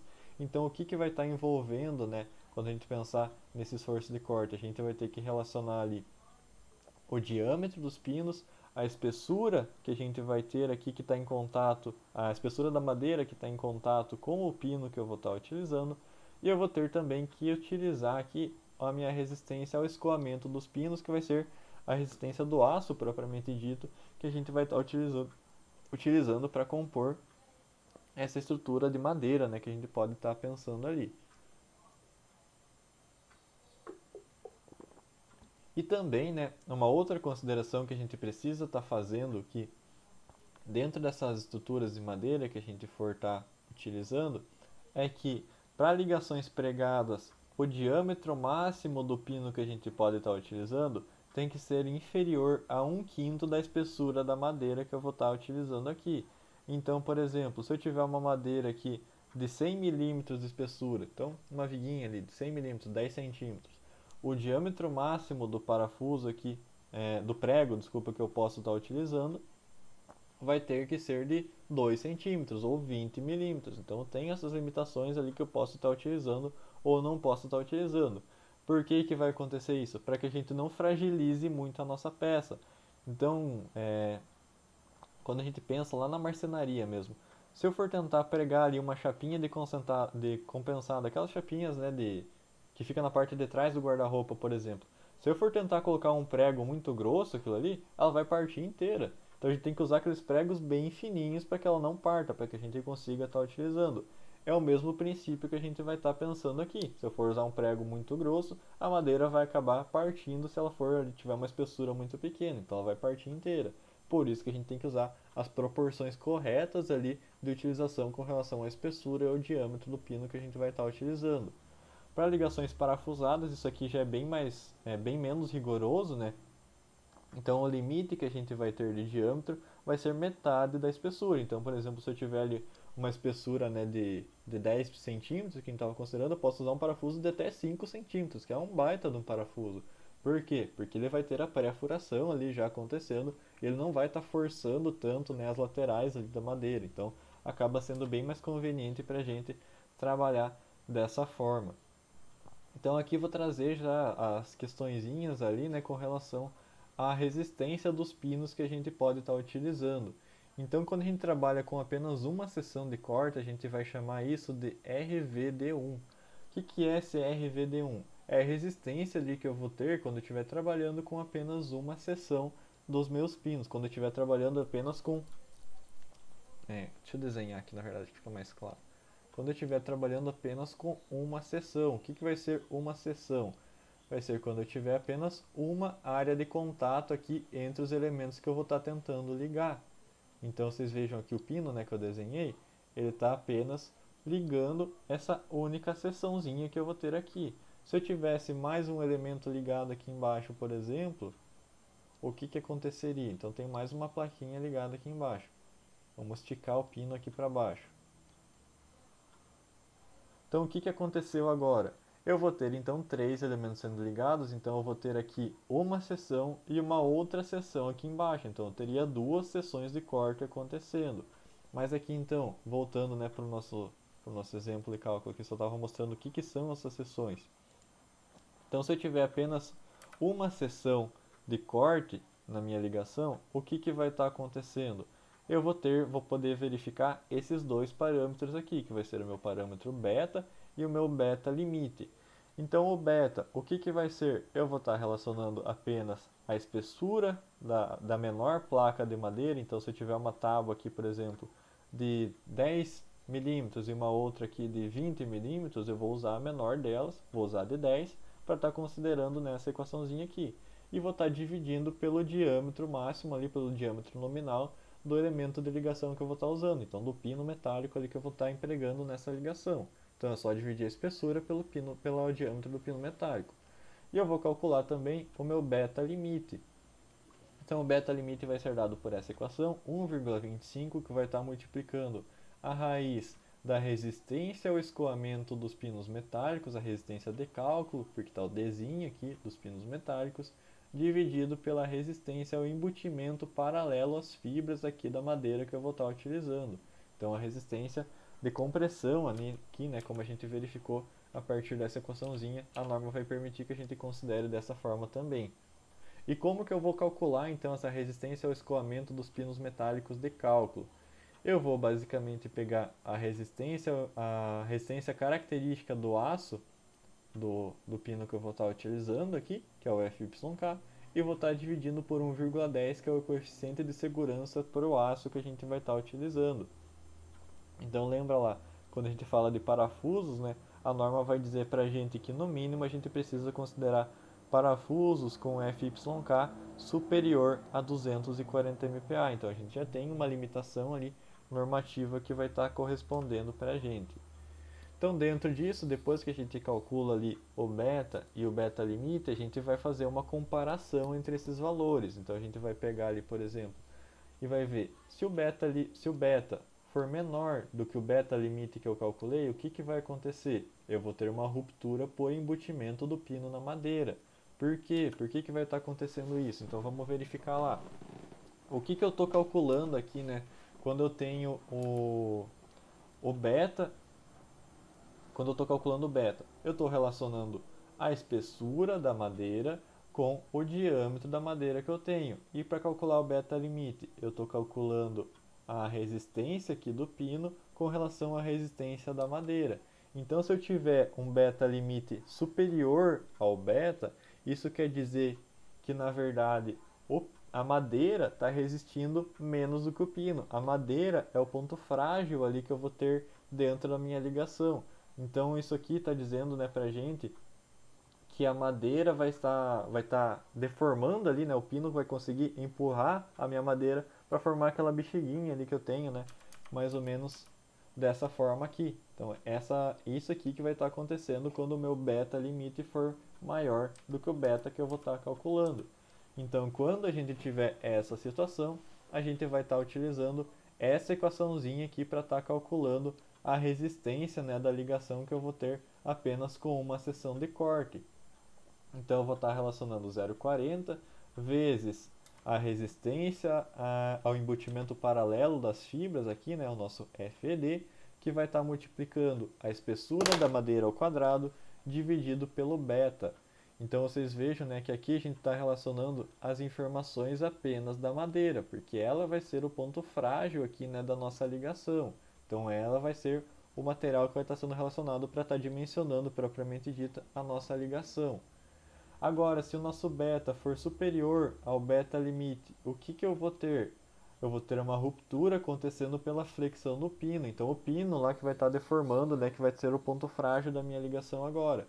E por isso, por ele ser o ponto frágil agora da ligação, eu vou estar utilizando essa equaçãozinha aqui, onde eu vou ter 0,625 multiplicando a tensão de escoamento de cálculo do aço, do pino, que vai estar multiplicando o diâmetro do pino dividido pelo beta limite. Então vocês já conseguem ver que que a deformação que vai estar acontecendo, né, vai ser por deformação do pino metálico. Basicamente isso aqui que vai estar acontecendo. Então a gente já consegue verificar essas duas situações aqui quando a gente tiver, né, a resistência ali, quando a gente quer verificar a resistência da ligação que a gente vai estar verificando.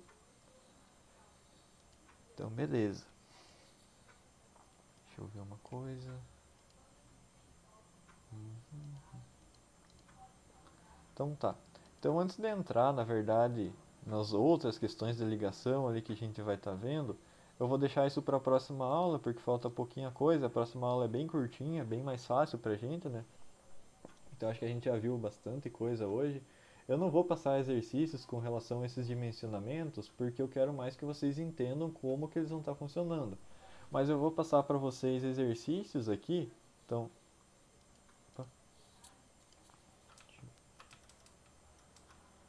Então eu vou passar 4 questõezinhas aqui para vocês que envolvem a questão de. Deixa eu mudar minha cara ali.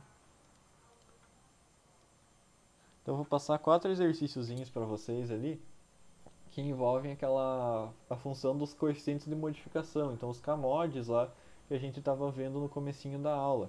Então são exercícios aí que vocês podem estar vendo também tanto no começo dessa aula quanto no finalzinho lá da aula passada. Então vocês podem estar consultando lá também. E eu quero que vocês entendam, né, que vocês saibam buscar, por exemplo, qual que vai ser a resistência da madeira que eu vou estar utilizando, essa espécie aqui de madeira. Qual que vai ser a resistência que eu posso estar atribuindo para ela, por exemplo? Aonde que eu posso estar consultando? Então eu quero que vocês entendam isso, né? Eu quero que vocês saibam ali aonde está consultando essas informações, como que vocês podem estar obtendo essas informações. Então vocês vão ver que os exercícios são basicamente iguais, eles são bem parecidos. Claro que as informações, né, que eu coloquei são um pouquinho diferentes, mas só para vocês fixarem bem como que funciona nessa questão ali, aonde que eu posso encontrar, depois vocês vão ver ali no último exercício. Eu preciso de determinada resistência. Qual árvore que eu posso estar selecionando ali que vai estar resistindo dessa maneira ali para mim? Qual árvore que eu posso estar selecionando, né, para estar compondo ali a minha resistência dessa forma? Então, a partir disso, eu quero que vocês façam esses exercícios. Pode fazer de qualquer maneira. Pode fazer no Word e me mandar o documento do Word ou PDF? Pode. Você pode também estar fazendo ali, escrevendo à mão e tirando uma foto, me enviando? Você também pode. Então, qualquer forma, vocês podem estar me enviando ali, só claro, identifica, né, bem certinho, tudo da maneira correta. E me envia lá pelo e-mail até o dia 29, que é a nossa aula da semana que vem. Então, trabalhinho ali para vocês fazerem. Então, tem até um exemplo, né, que eu deixei lá na última aula também, que é bem parecido com esse. Então, caso surja alguma dúvida, pode consultar por lá ou também pode perguntar para mim ali, né, sem problema nenhum. Manda no grupo ali que eu vou respondendo também. Então é isso. Vou parar aqui a gravação da aula.